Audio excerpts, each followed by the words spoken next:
about hotel in New York City? Why would I tell you that? When we're going to do something? Yeah, come to the microphone, please, sir. Step right up. There we go. Thank you. Mr. Homan, Roosevelt Hotel is not. It's on the table. Leave it out. I'm certainly not going to forecast when we're going to do an operation on any kind. Thank you, Mr. Homan. You're the immigration expert here. The president is now floating this idea of sending American prisoners to a prison in El Salvador. Do you believe that that would be legal?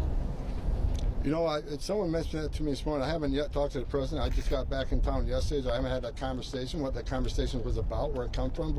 So I'm not going to comment on that until I speak to the president directly. But do you know off the top of your head if that's legal? Or what would I mean, you have obviously worked in immigration under President Obama, now under President Trump. Do you believe that it would be legal to send American prisoners? I don't know. Again, I didn't see it. I didn't hear it. I said, I mentioned this morning.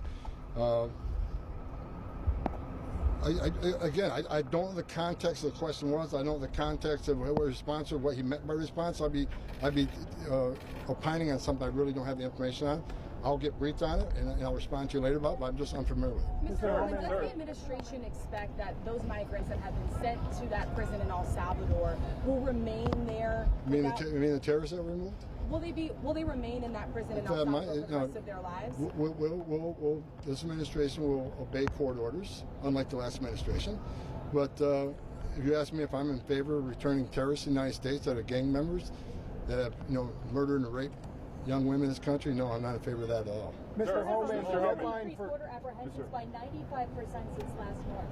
Can you describe maybe some of the success behind these numbers? Because I worked for the greatest president of my lifetime, Donald Trump. Trump 45 is successful, unprecedented. And we're even doing better this time. President Trump, I give him all the credit because he put executive actions in place day one. He re-implemented the policies that we proved were effective. Right now, as we speak today, because of President Trump, the men and women of ICE and the men and women of the Border Czar who stand on that line every day, today we have the most secure border in the history of this nation. No one can argue that. The data's clear on that. I started in 1984. I've never seen the numbers this low. So again, the most secure border in the history of this nation, President Trump was able to do that in a matter of weeks. Something that Biden administration didn't do in 4 years. Either wouldn't or couldn't, but we proved it didn't need legislation, didn't need all this other stuff that the last administration talked about. We needed a strong president who took America first and cared about American safety and securing that border. Securing the border at this level means we have a lot stronger national security because of the border. Mr. Homan, the deadline. There are laws on the books that make it a criminal offense to shield or harbor illegal immigrants, like the sanctuary states that you leaders have been doing. Do you think they should be prosecuted to the fullest extent of the law and possibly put in prison? Absolutely. And hold tight on that one. Because it's coming. It's coming. I've been clear on that since day one. The sanctuary city can sit by and watch their communities get ravaged by illegal aliens. They can watch young women get raped and murdered. Trump administration is not going to stand for that.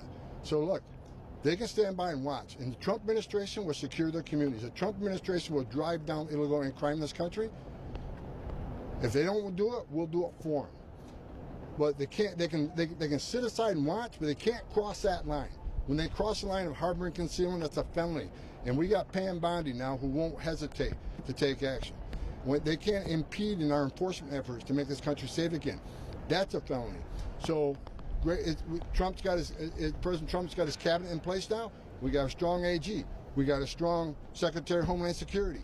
We got a great group here. We got Steve Miller, one of the most brilliant men I ever worked with when it comes to border security and interior enforcement. You're going to see a lot of things happen in the next few months that people should expect. Many don't, but watch what comes in their future. Mr. Homan, you got Democrats that are headed down to El Salvador. What's your message to them? We're not going to change anything. We remove terrorists from this country. They're where they should be, and they want to knock it off. What y'all be doing, y'all be in sanctuary cities in this country, taking action against the Maryland father, the Maryland illegal alien, not father. The Maryland illegal alien was arrested in the country illegally, arrested for murder, and released to the public, and it took ICE to go find them. If the Democrats will spend some time in Boston, and in Los Angeles, and Portland, and Maryland, and go to these sanctuary cities, I don't care what party you're affiliated with, Republican, Democrat, Independent, we all should want secure communities. We all should want public safety to be number one on their agenda. I can't believe there's any Democrat politician who does not want public safety threats out of the community. Their number one responsibility is protecting the communities. But they'd rather go to El Salvador than fix the problem we just talked about in Maryland, fix the problem of Boston, fix the problem that just happened in Washington State. 2 illegal aliens tortured a woman, left her for dead by drilling on her to give her her money, access to ATM stuff. But they're going to go to El Salvador. Makes zero sense, and that just shows how out of touch of reality the Democratic Party is. Mr. Homan, the deadline for Real ID is coming up next month. Critics like Thomas Massie say this is a relic of the Patriot Act.